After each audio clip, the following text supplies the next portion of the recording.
There you go. Now we're being recorded. All right, Dan, here we go. Okay, On to the next. on to the next. We alluded to the offer that we have waiting for you at the end of this, given the fact that your time is valuable. We've developed a cheat sheet that will help you define where you're at in your tariff strategy journey. And if you stick around, I promise you it's going to be a lot better than a set of steak knives. So hang around to get that. Why we want you to pay attention over the next 60 minutes as it relates to what's going on with tariffs and how we can help. Um, the um, the for many companies right now, the bleeding has already begun because paying uh, they're paying tariffs right now, and I think the latest data suggests that there's $28 billion that have been paid in so far to the United States Treasury to help companies drive a competitive advantage and then help to take immediate action. As I mentioned earlier, tariffs aren't going away. There's no longer safe space in order to do nothing. And every month you wait, the sourcing options are going to kind of dry up around you. And whether you're feeling it yet or not, the ripple effects maybe not have hit you, but they're eventually going to catch up with you. I spent time with a company this week that didn't think they were going to feel too much, and then the steel and aluminum tariffs jumped up to 50%, and the knock-on effect in that industry is going to be pretty wide and deep. So anyway, a quick check-in with you all. Please put in the chat what you're feeling the greatest concern about at this point, whether it's cost exposure, lost agility, concerns about what your competition might be doing, those types of things. And I think we had those points on that slide. There you go. Okay. This is important to call out, which is you're at the right place in the right time if you're here today. And whether you're in a situation right now where you're absorbing tariffs without a clear strategy on how to recover them, flying blind in terms of what your exposure is, and there's a lot of math that goes behind that in order to understand it across all products and all suppliers. Scrambling reactively every time a new tariff policy gets announced, and it's almost a daily occurrence. We're going to talk more about that. Or challenge with the leadership that sees tariffs as just another cost of doing business, and that is unfortunately what's happened leading up to this, because oftentimes it was pushed down into the organization. It was so embedded in the cost structure, folks didn't really notice it, or it was not top of mind. So where are you at in that process?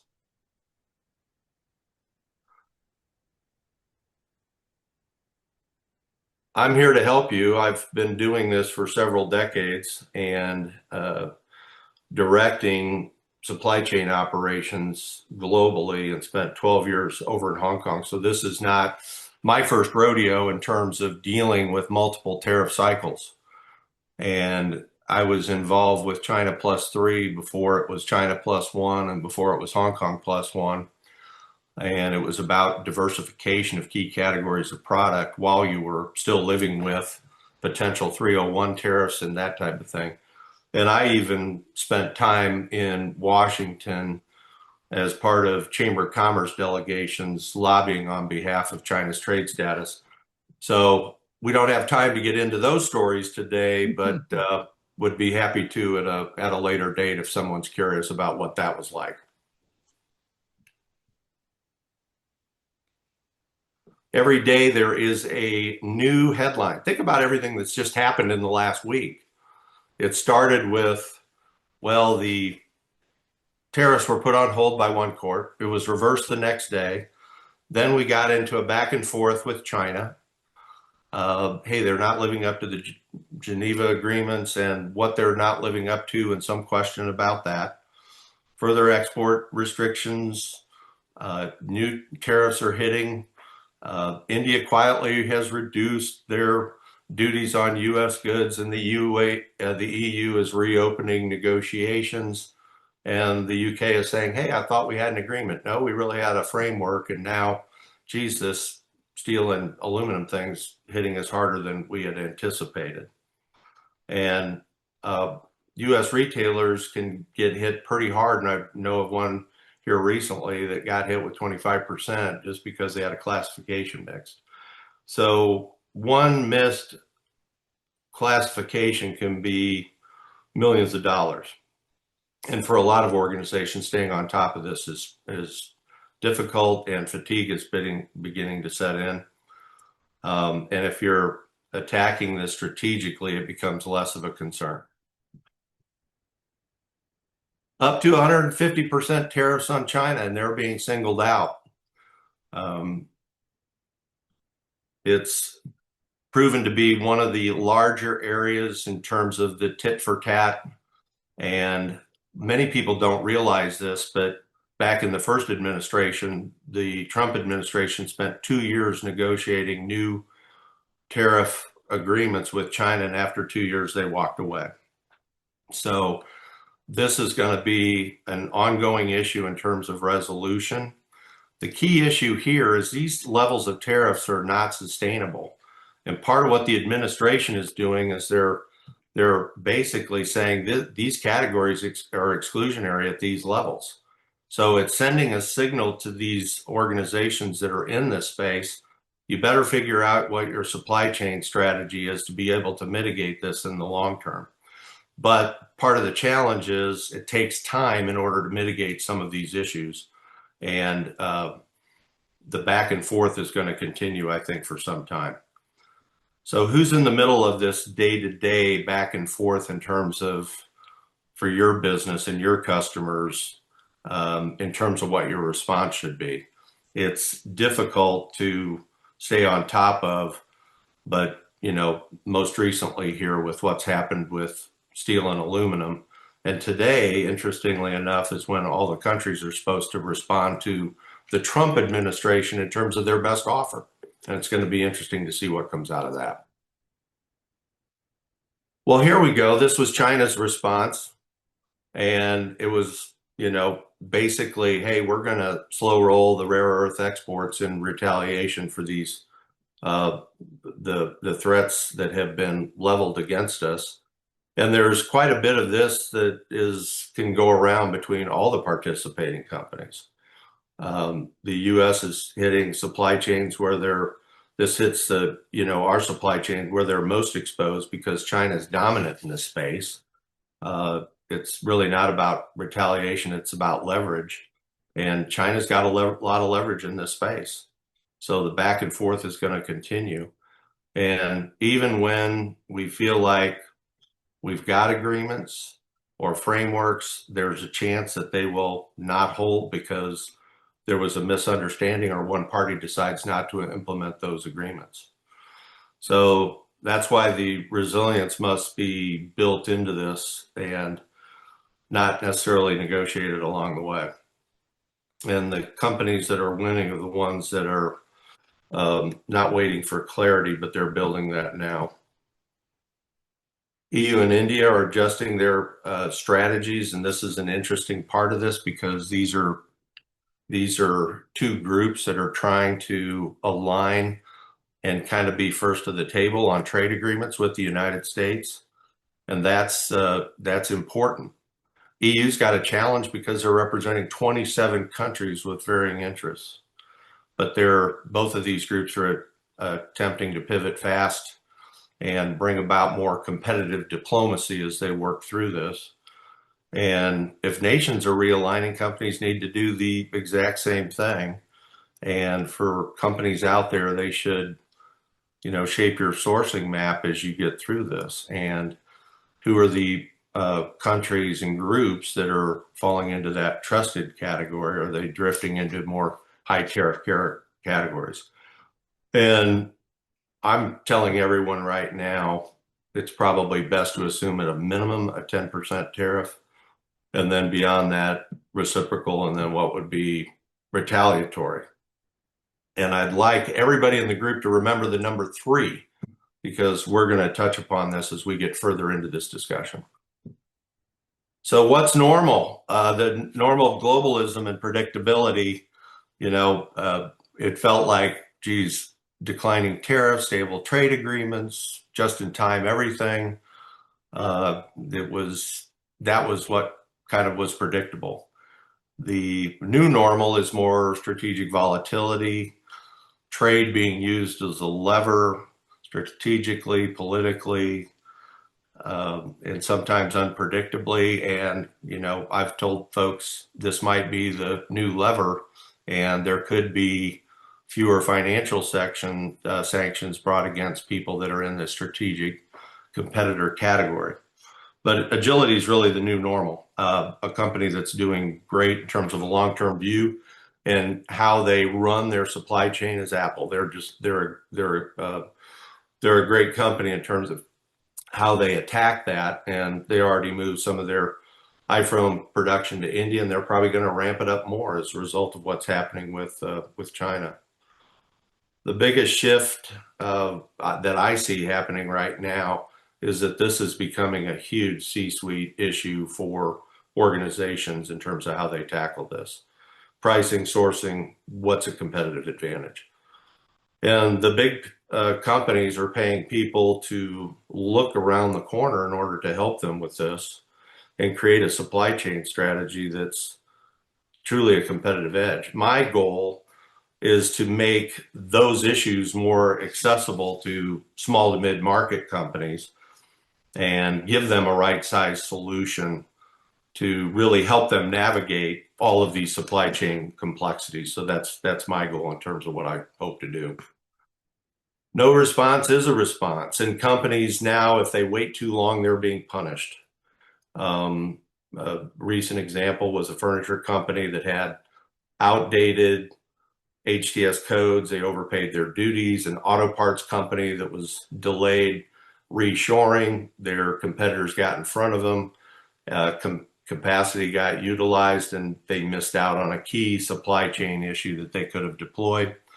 And, a variety of companies, consumer electronics being one, where they do not go through an adequate redesign of their products in order to mitigate tariffs, and they find themselves behind the curve. And multiple examples of companies that have delayed looking at bonded warehouses in free trade zones.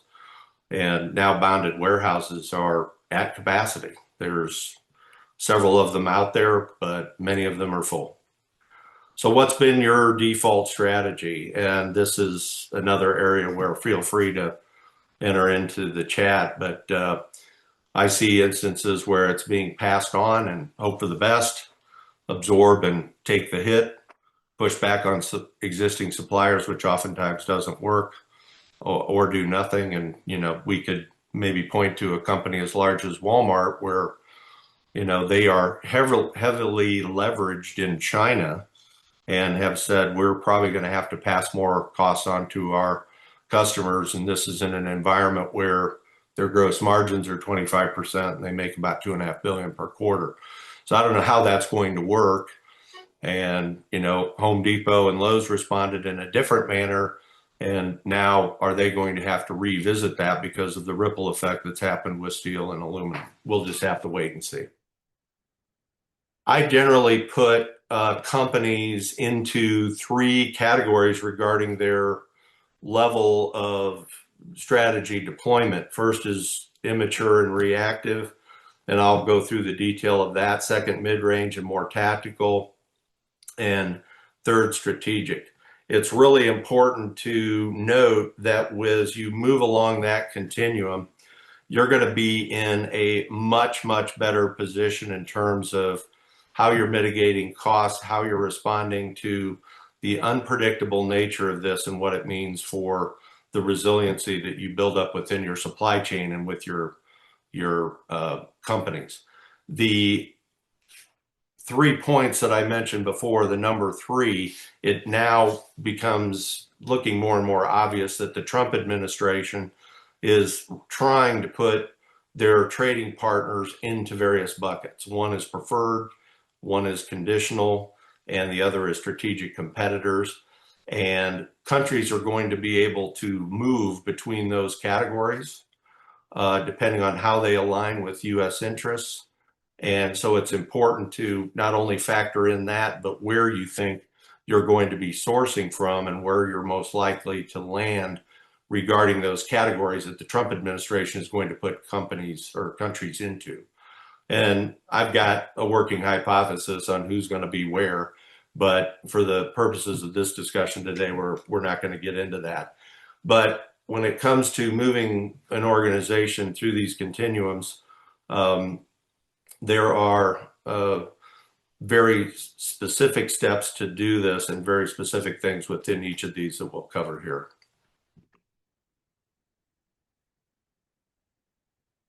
In the immature category, and I could add more to this list, but you're still being reactive, you're paying avoidable duties, and you're hoping for predictability that doesn't come. I've got a recent example with a medical device company that held back on thinking that they would get an exemption for some of their products, and it never came.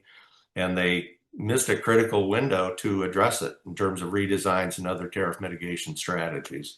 So it's happening right now. In the mid-range category, companies are doing more and more audits, looking at their tariff classifications, revisiting those, talking to their customs brokers, trade attorneys, those types of folks, in order to make sure they've got these locked down. They're in many instances starting to shift to suppliers, looking at, hey, we're over leveraged in this country. Where do we need to go next? Some are really challenged because their product categories have what I affectionately refer to as a golden screw, and it's not easy to go find new suppliers in order to provide that. And they may be exploring free trade zones and bonded warehouses, those types of things. So that's really in the mid-range category. On the strategic side, more tariff response that's really embedded into a comprehensive sourcing and import framework. Regional flexibility, so it could be a China strategy, but it also involves 3 or 4 other locations and how those can be expeditiously developed. Product design that's tariff friendly, and what I would like to describe as scenario planning. And, you know, I've talked to companies that said, well, realistically, Dan, how many of those can I have? And you don't need many, but I would develop them around where you think you're going to land on these tariffs and how they affect your business. So one could be 10, one could be reciprocal, and one could be retaliatory, but it depends on your business. And it also depends on what is your strategy deployment in order to deal with those. But it doesn't need to be a boil the ocean approach. I'd rather see companies have fewer scenarios and really do them well than have too many and have them be too shallow where they're really struggling with what their response should be. Recently, there was a company that was doing some nearshoring to Mexico as one of their strategies, and they ended up being able to leverage current USMCA agreements. They saved 20%, and it was not a difficult stretch for them. And they got in front of some of their competitors by doing it. So taking action, again, is an important element to this. This is what I like to go through in terms of a typical 30-day timeline, which is, you know, first of all, a deep assessment in terms of what's going on with your supply chain right now. Where are things coming? What are the logistic routes looking like? How are you building inventory? You know, lead times, a variety of things that go into this assessment. Getting visibility around where your tariff exposure is currently.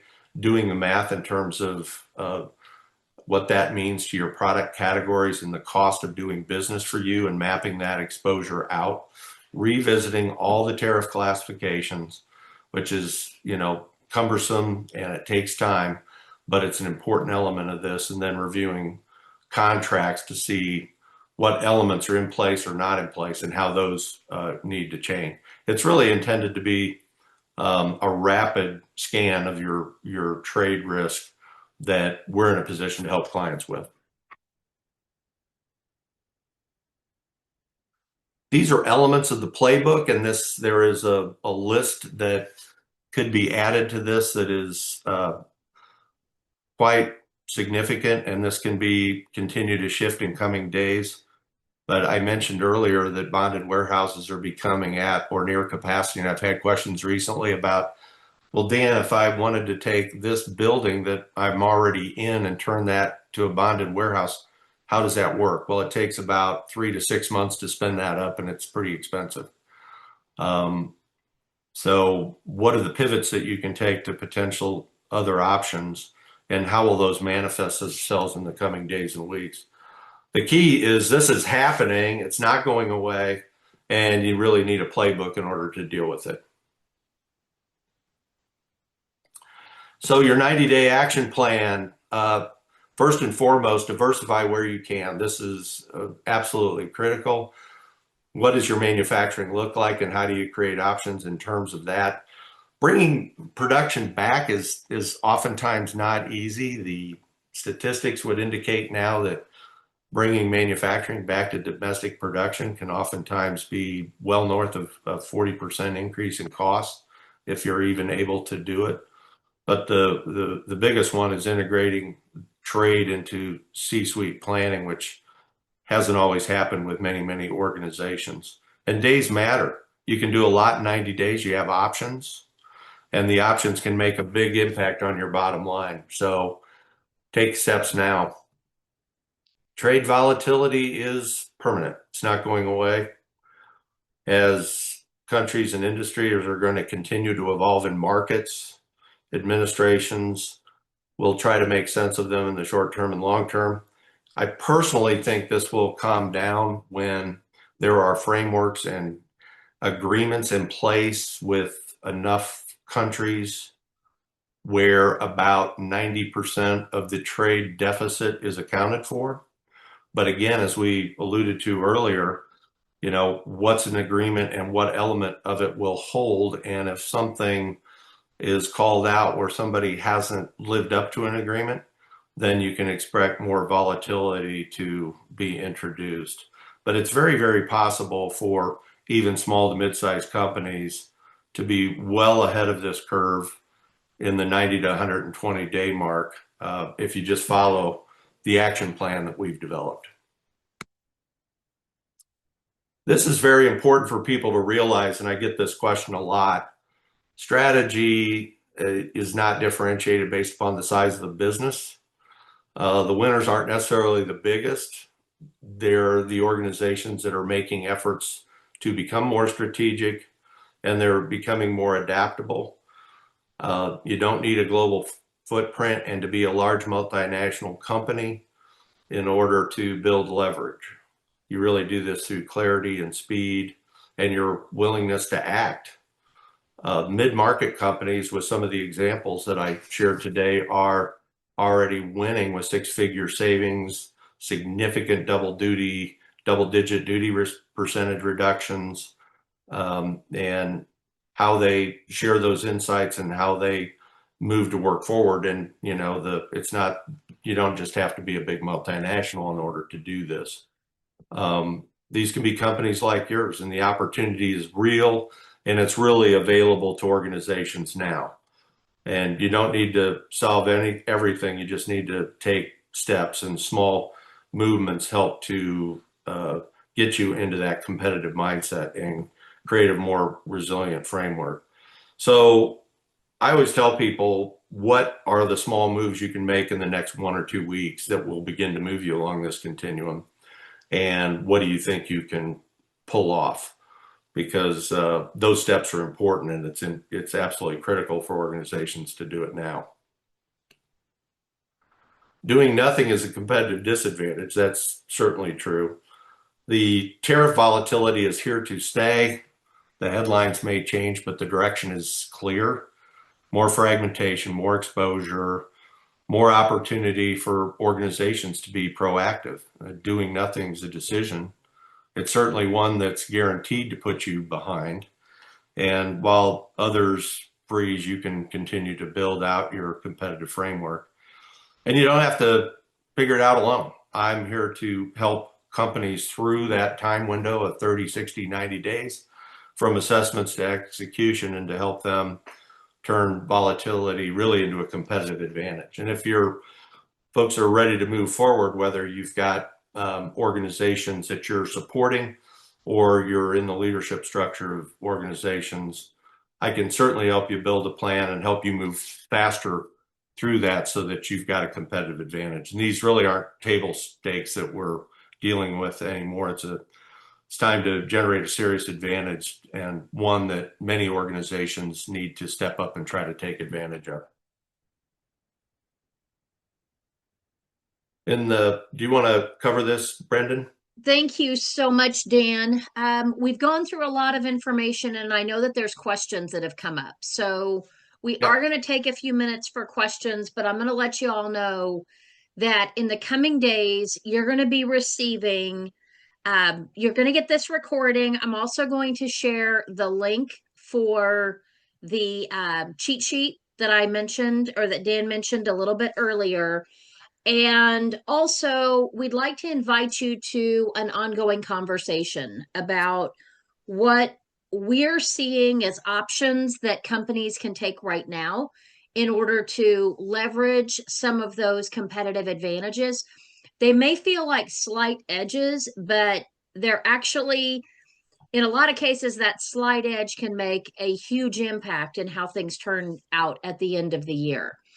So I'm going to encourage you to stay tuned to your inbox. You should be receiving those invitations. And for those of you, so I know we've got some folks here that have teams that are participating in this conversation. If you would either share the email addresses of the other folks who would like the ongoing conversation documentation that Dan's going to be providing, let me know your email in the chat as well so that we can cover that, because we want to make sure that we are available to answer any questions that come out of this. So Dan, I'm going to stop sharing the screen and let's open this up for questions, because I Okay, would imagine there are a bunch of them. that's great. Okay, Carrie. Yes. Hey, hi, Dan. I we are on the side of at Meyer where a lot of it's more at the mercy of our supply base. So we purchase third-party items and think aerosols, broomsticks, things like that, that we then redistribute or sell out to our end customers. So it's one of those things that we're starting to get letters from our suppliers of anywhere from, yes, you're going to get hit with a increase. We don't know exactly how much, to it's going to be exactly 2.6%. So we're very reactionary and we're at the mercy of that. Right. I guess my question is, from that lens of us being on the other side of that, this is one part of the question. Is there guidelines or rules or a playbook that you would say, hey, if you're on that side of it, these are the questions you need to be asking your suppliers that are here in the States. So we do source here, but we're at their mercy, I guess. So am I correct in assuming these are more distributors rather than manufacturers? We do both. Okay. So we get from distributors, Right. but we also blend and manufacture as well, if you think Okay. chemical manufacturing. Okay. But but in terms of these letters that you're getting, are these mostly from manufacturers or mostly from distributors, or both? Both. Okay. Okay. Yeah. Well, and for either one of them, you got to kind of start out with the math. Who are these people, and how long have you been in business with them, and what percentage of your business is them, and what are the contracts in place? So, start there and kind of work your way out, and then try to determine, okay, is there a different sourcing strategy we can deploy? If you're dealing with a distributor, are there manufacturers you can go to directly? Those types of questions where you begin to pull that apart, just in order to see Are we going to have to take it on the chin, or are there other alternatives we can pursue if we're willing to put the time and effort into it? And sometimes if you're not a major player, it's difficult. But without knowing more, those are some of the questions that I would have. Okay, thank you. Is that helpful? It was helpful, and that's where we're kind of like there's some items that we are big players in, there's others that we're not, and that's what we're just starting to now Right. look at that landscape. Right. What I will share with you too, we do ship across to Canada, so we're starting to feel the logistics aspect of the tariffs. We have a plant that then they do a little bit of manufacturing there, but we have to ship some of our finished goods or our raw materials to them to finish products to distribute in Canada. So that's a whole nother lens that we've been looking at of maybe it's better for us to go ahead and set up manufacturing completely in Canada versus shipping it over the border, just because of the simple logistics piece. Right. Any thoughts on that? Well, and it all depends on what the cross-border framework looks like, what the costs are there versus here, what's likely to be caught up in the trade and tariff issues. So all that needs to be kind of gamed out in order to understand, hey, what's the total cost of ownership of that decision, and how do we feel about it? And then what are the potential scenarios that could happen where you're not forced into a reversal of something that's going to take months to do. So, but again, it falls into kind of the strategic planning category and what the math is around those key decisions. Not easy by any means, especially with all the uncertainty everyone's dealing with. Right. Well, and It's like a whole nother division. Yep. What you might also want to do, Carrie, I will also send a scheduling link so you can hop on a call with Dan.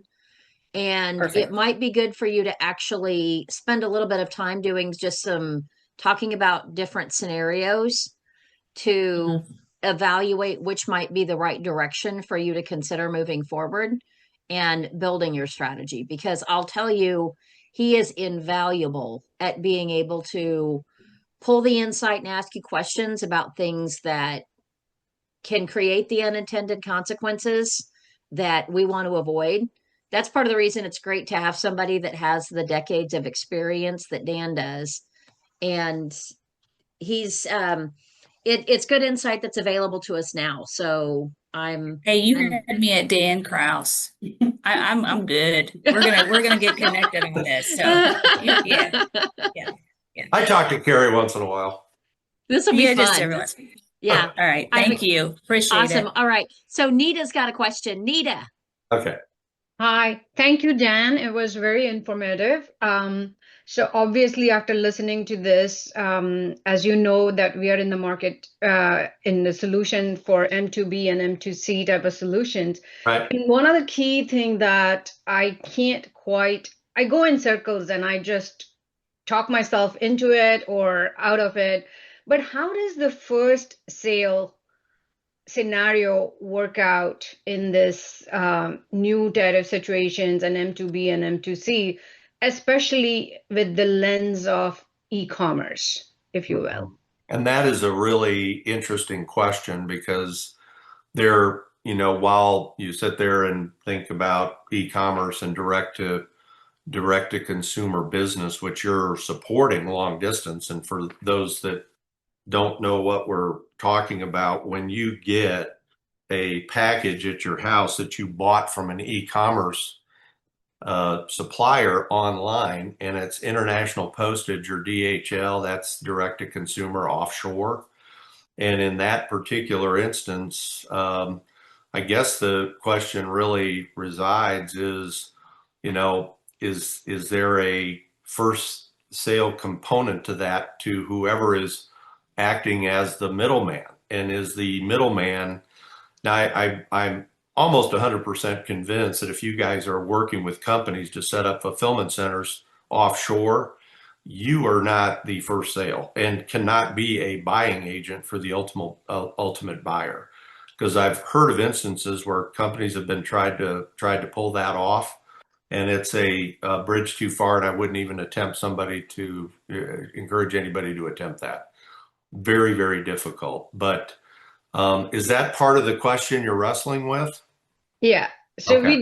we are with you. We are definitely not trying to be the importer of record or the first party or the middleman, none of that, right? Yep. What we are trying to get to is that if the sale happens between, let's say, a retailer or a brand bringing things here, but have exclusively e-commerce business, or both brick and mortar and e-commerce, and what we are dealing with is mostly e-commerce, in that case, is the transaction considered first sale, or however you do it for the valuation between the supplier and the brand or the retailer buying it, versus Right.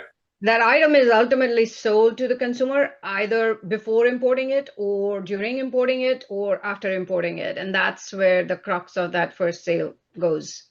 Correct. And it's a great question. And given the fact that, there's, I don't know, the last statistics I saw was 4 million packages a day that kind of fall into this space. It's a lot, and it's one that you should make every attempt to wrestle to the ground with clear direction. Oftentimes when I get into this, especially with the trade uncertainty and the regulation uncertainty that we have right now, it's like, okay, who are the best trade attorneys in the United States that can help us through this? So I'm always happy to recommend alternative resources that companies would really be well served by helping them weave through that question. But I think you're asking all the right questions. All right. Thank you, Dan. I look forward to at least getting some names or recommendations from you. Sure. Thank Yeah, you. happy to do that. And that's a great question, and your business is a bit unique compared to what a lot of people are dealing with. So I appreciate you guys being here today. Thank you. Awesome. All right. Well, thank you, everybody. I really appreciate you taking time with us today. Stay tuned to your inbox. Do go over to the chat, and I've shared the link in a Google document to the cheat sheet. And in that, you can kind of take a little bit of just an overview or a threat assessment of your current exposure to tariffs. And Dan spent quite a little bit of time putting the information into that so that you get an idea of exactly where you stand. And then watch your inbox, because you'll be receiving messages from me, my team, and from Dan that also give you suggestions, insight, as well as I'm going to pull some other nuggets out of him that you are not going to see on LinkedIn in his tariff series. So just be a part of the ongoing dialogue, because we're pretty excited about it. And then we're also going to have another special invitation for you coming up within the next week or so for an ongoing roundtable conversation on how to navigate these changes. All right, I'm going to say thanks again, and we'll wrap everybody up and send you on your way with the reminder of, to get what you want, you just have to help enough other people accomplish what they're looking for. So thanks so much for your time, everybody. Take care. Have a great day. Thank you. Thank you.